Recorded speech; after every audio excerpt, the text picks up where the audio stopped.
Assalamualaikum warga Tatargaluh, selamat akhir pekan. Semoga warga Tatargaluh senantiasa sehat dan sejahtera di akhir pekan ini. Warga Tatargaluh di pekan keempat merupakan minggu terakhir perhelatan Putaran Nasional Liga 3 tahun 2021-2022 babak 32 besar Grup S yang digelar di Stadion Galuh Kabupaten Ciamis. Yang mana PSGC Ciamis menjadi kampiun di Grup S dengan mampu menyapu bersih poin dan keluar sebagai juara grup tanpa terkalahkan. Laskar Singa-Cala berhak melaju ke babak 16 besar didampingi Mataram Utama FC sebagai runner-up Grup S yang pada laga terakhir ditaklukkan oleh PSGC dengan skor 2-1. Otomatis dengan hasil kemenangan ini, PSGC menjadi klub yang tidak terkalahkan di 6 laga terakhir, yaitu di fase 64 dan 32 besar Putaran Nasional Liga 3 tahun 2021-2022. Selain berita mengenai PSGC kampiun di babak 32 besar Grup S Liga 3, di akhir pekan minggu keempat, sejumlah informasi penting terkait agenda yang telah dilaksanakan oleh pemerintah Kabupaten Ciamis yang telah kami siapkan untuk menemani akhir pekan Anda di rumah. Seperti di antaranya, tak terkalahkan, Laskar Singa-Cala PSGC juara Grup S melenggang ke 16 besar.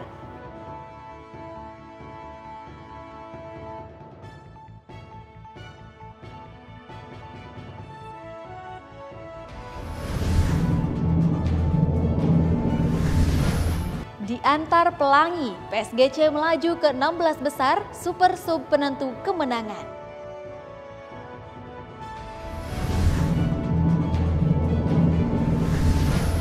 Hadiri Milad Biker Subuhan, Bupati Ciamis harapkan PSGC semakin maju dalam syiar Islam.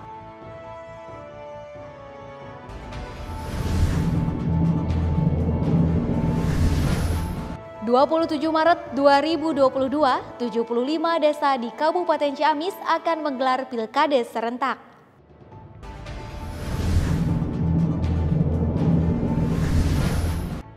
Sejumlah berita lainnya juga telah kami siapkan yang terangkum dalam Warta Ciamis dalam sepekan. Bersama saya Rima Adriani, inilah Warta Ciamis dalam sepekan. Bupati Ciamis Herdia Sunaria menghadiri peringatan Hari Kanker Internasional di Aula Gedung PKK Kabupaten Ciamis. Kegiatan tersebut digelar oleh Yayasan Kanker Indonesia atau YKI Cabang Ciamis bekerja sama dengan PKK Kabupaten Ciamis. Dalam sambutannya, Bupati Ciamis Herdia Sunaria memberikan motivasi kepada para penderita kanker yang hadir untuk memiliki semangat juang dalam menjalani hidup. Ia berpesan kepada para penderita kanker agar terus melakukan upaya ikhtiar, salah satunya dengan melakukan pengobatan yang dianjurkan dokter. Sementara itu, Ketua YKI Cabang Ciamis Haja Kania Ernawati Herdiat menerangkan, peringatan kanker tahun ini mengangkat tema Close Care Gap, hentikan kesenjangan perawatan. Haja Kania pun menjelaskan, dalam menangani penyakit kanker, hal yang paling penting dilakukan adalah deteksi dini.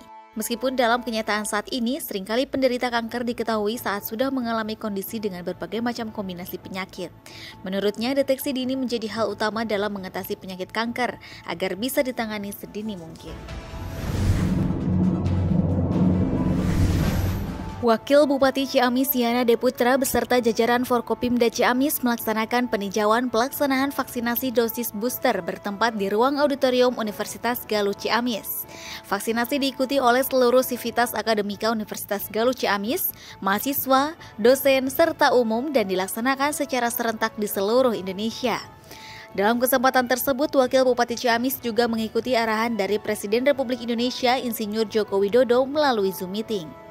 Dalam arahannya, Presiden menyampaikan apresiasi kepada Polri, TNI, dan Forkopimda atas dilaksanakannya percepatan vaksinasi di seluruh daerah di Indonesia.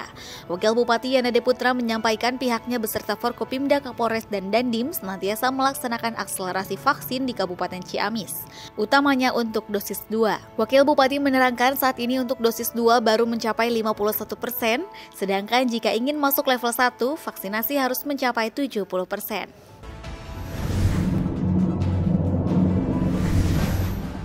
Bupati Ciamis Serdia Sunaria membuka secara resmi Open Turnamen Badminton Bupati Ciamis Cup tahun 2022 bertempat di Gor Desa Rancah, Kecamatan Rancah. Bupati Ciamis dalam sambutannya mengucapkan terima kasih dan apresiasi kepada panitia atas inovasinya menyelenggarakan kegiatan Open Turnamen Badminton. Bupati Ciamis berharap efek dari kegiatan ini kedepannya bisa muncul sekolah-sekolah bulu tangkis dengan dipelopori oleh Kecamatan Rancah. Hadir bersama Bupati yaitu Kepala Dinas Kebudayaan Pemuda dan Olahraga Erwan Darmawan, serta Camat Rancah, Kapolsek dan Ramil, serta para kepala desa se-Kecamatan Rancah. Pemerintah daerah Kabupaten Ciamis mengevaluasi proses pembelajaran tatap muka terbatas atau PTMT seiring meningkatnya kasus terkonfirmasi COVID-19 di Kabupaten Ciamis. Kasus COVID-19 selama 2 pekan meningkat, hal ini menjadi kekhawatiran kita semua, terutama dalam proses pelaksanaan PTM terbatas dengan peserta didik 50% dan dilakukan secara shifting. Ujar Bupati Ciamis Serdia Sunaria saat memberikan pengarahan pada rapat evaluasi dan pengawasan pembelajaran tatap muka terbatas secara virtual dari ruang Fitcon kantor Bupati Ciamis. Bupati Herdiat berpesan agar disiplin dengan protokol kesehatan, jangan sampai abai karena itu adalah ikhtiar dasar memerangi pandemi ini.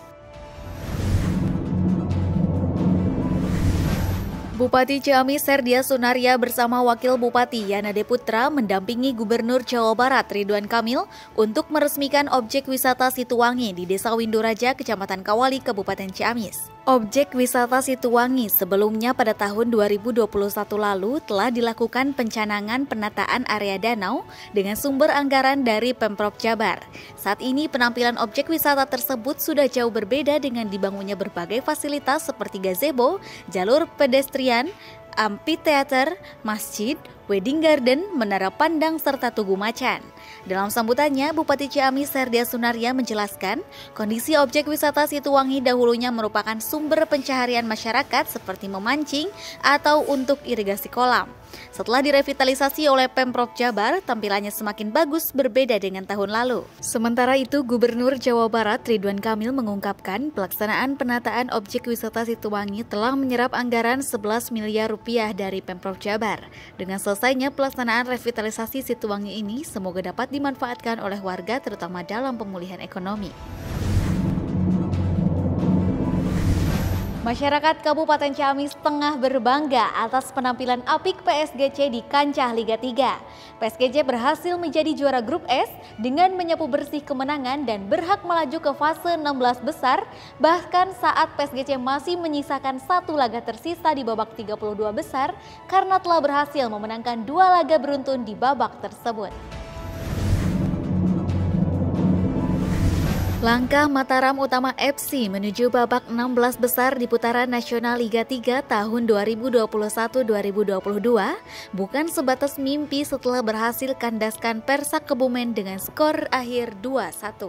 Dengan kemenangan ini, otomatis Mataram Utama FC berhasil mengantongi 6 poin dan berhak memiliki tiket ke babak 16 besar di putaran nasional Liga 3 tahun 2021-2022. Sementara itu, asisten pelatih Mataram Utama FC dalam sesi press conference seusai laga mengatakan, raihan ini tentu membuat kami lolos ke babak 16 besar. Namun kami sadari tantangan akan semakin besar di laga yang akan kami hadapi.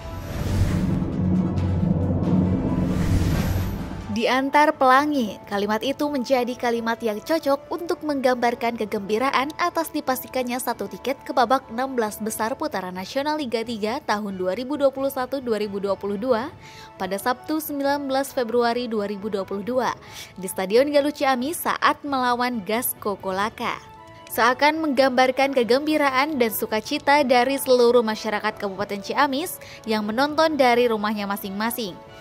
Laga yang berlangsung sangat ketat dengan tensi permainan yang tinggi. PSGC sempat unggul 2-0, namun Gas Kokolaka berhasil menyamakan kedudukan dan menyebabkan permainan bertahan imbang hingga menit ke-70. Dan untuk memecah kebuntuan, Direktur Teknik Heri Rapnikotari memasukkan super sub PSGC Ilham Mahfuzillah, si nomor punggung 9, sang striker yang sering menjadi pahlawan pertandingan yang berangkat dari bangku cadangan, langsung menjadi pembeda permainan dengan lesakan golnya ke gawang Gas Kokolaka sehingga merubah kedudukan menjadi 3-2. Asisten pelatih PSGC Diki Yong Aditya selesai pertandingan saat press conference mengatakan rasa syukurnya menapaki babak 16 besar dan pada hari Selasa mendatang adalah penentuan juara grup S di 32 besar.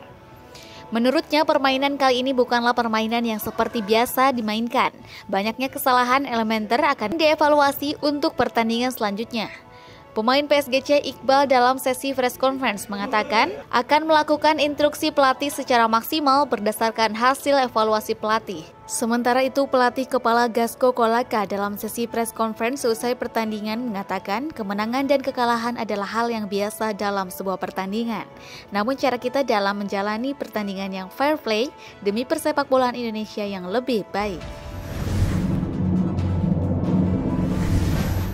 Bupati Ciamis Serdia Sunaria dan Wakil Bupati Ciamis Yana Deputra menghadiri acara Milad Biker Subuhan Galuh Ciamis atau BSGC ketiga yang bertempat di Gedung Islamic Center pada Minggu pagi 20 Februari 2022. Dalam sambutannya, Bupati Ciamis berharap di milad yang ketiga ini, BSGC Ciamis bisa semakin maju, berkembang, serta semakin kuat dalam syiar Islam.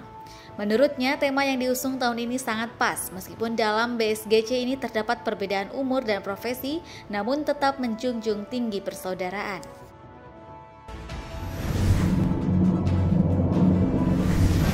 Pilkades serentak akan digelar di Kabupaten Ciamis. Sebanyak 75 desa di 25 kecamatan di Kabupaten Ciamis akan menggelar pemilihan kepala desa atau Pilkades serentak pada tanggal 27 Maret 2022 mendatang. Dalam penyelenggaraannya, Bupati Herdia Sunaria meminta pelaksanaannya dilakukan dengan mematuhi standar protokol kesehatan secara ketat. Sebanyak 75 desa di 25 kecamatan di Kabupaten Ciamis akan menggelar pemilihan kepala desa atau Pilkades serentak pada tanggal 27 Maret 2022 mendatang. Hal tersebut disampaikan Bupati Ciamis Serdia Sunaria saat memimpin rapat koordinasi penanganan COVID-19 bersama Forkopimda di Aula Sekretariat Daerah Kabupaten Ciamis pada Senin 22 Februari 2022. Untuk tahapan Pilkades serentak 2022, Bupati Herdiat memaparkan untuk pelaksanaan pengundian dan penetapan nomor urut dilaksanakan 12 Maret 2022. Tahapan kampanye dilaksanakan selama 3 hari pada tanggal 21 sampai dengan 23 Maret 2022, untuk hari tenang 24 sampai dengan 26 Maret dan pelaksanaan pemilihan digelar tanggal 27 Maret 2022. Bupati Herdiat mengingatkan dalam pelaksanaan Pilkades serentak nanti agar berkaca terhadap pengalaman di tahun sebelumnya, penyelenggara harus mempersiapkan secara menyeluruh dan tertib. Bupati meminta pelaksanaan Pilkades dapat berjalan lancar, aman dan tertib dan menerapkan protokol kesehatan yang ketat. Bupati berharap leveling PPKM Kabupaten Ciamis tidak mengalami penurunan, minimal tetap berada level 2 atau bahkan kembali lagi ke level 1. Bupati Herdiat meminta bantuan kepada TNI dan Polri yang bertugas di wilayah penyelenggaraan Pilkades untuk membantu mengamankan jalannya pesta demokrasi di level desa. Wakil Bupati Ciamis Yana Deputra menghadiri acara Yaumul Ijtima Muslimat Nadlatul Ulama atau NU di Masjid Al-Latifah, Desa Cibada, Kecamatan Banjarsari, Kabupaten Ciamis pada Minggu 20 Februari 2022. Dalam sambutannya, Wakil Bupati Ciamis Yana Deputra berpesan agar pengurus muslimat harus paham terkait konstitusi organisasi. Karena menurutnya, tatkala memahami aturan main organisasi, pengurus akan memahami tugas dan fungsinya dalam organisasi. Menurut Yana, muslimat NU dengan pengurusnya terdiri dari perempuan harus mampu memperjuangkan berbagai hak dan kepentingan perempuan. Tujuan muslimat yakni mewujudkan masyarakat berkualitas. Oleh karenanya, Wakil Bupati Yana Deputra mengingatkan peran perempuan sebagai madrasatul ula atau sekolah pertama harus bisa memberikan wawasan yang baik. Bupati Ciamis Serdia Sunaria menerima kunjungan silaturahmi paguyuban rukun tetangga atau RT sekelurahan Maleber, Kecamatan Ciamis. Dalam arahannya, Bupati Ciamis mengatakan sangat mengapresiasi para ketua RT sebagai kepanjangan tangan pemerintah terlebih dalam suasana pandemi COVID-19. Selanjutnya, Bupati Ciamis juga mengapresiasi atas terbentuknya paguyuban RT di Kelurahan Maleber sebagai ajang silaturahmi dan ajang sharing antara sesama ketua RT. Ia berharap paguyuban seperti ini dapat dikembangkan menjadi lebih luas lagi di tingkat kecamatan maupun tingkat kabupaten. PSGC, Sang Laskar Singacala berhasil mencapai puncak di putaran 32 besar Liga 3 Nasional tahun 2021-2022 setelah membekuk Mataram Utama FC dengan skor 2-1 dan secara otomatis keluar sebagai juara grup S di babak 32 besar pada Selasa 22 Februari 2022. Meski sempat tertinggal 1 gol dari Mataram Utama FC di menit 24, namun PSGC mampu menyamakan kedudukan lewat besutan gol mendatar dari M. Iqbal. Tak hanya itu, PSGC mampu membalikan keadaan lewat bola rebound yang berhasil diteruskan dengan baik oleh kapten tim Ganjar Kurniawan di menit 57 sehingga mengubah skor menjadi 2-1. Pada sesi press conference selesai laga, asisten pelatih Diki Yong Aditya mengucapkan rasa syukur yang mendalam karena bisa menjadi kampiun grup S dan masuk ke 16 besar. Diki berharap dengan status juara grup mampu memudahkan jalan tim PSGC ke depannya. Sementara itu, pemain PSGC Yoga saat sesi press conference mengucapkan terima kasih kepada seluruh masyarakat Ciamis yang telah mendukung PSGC dan akan mempersiapkan tim agar dapat bertarung dengan baik di 16 besar. Bupati Ciamis Herdia Sunaria mengimbau para camat se-Kabupaten Ciamis agar gencar melakukan edukasi terkait perkembangan COVID-19 dan protokol kesehatan.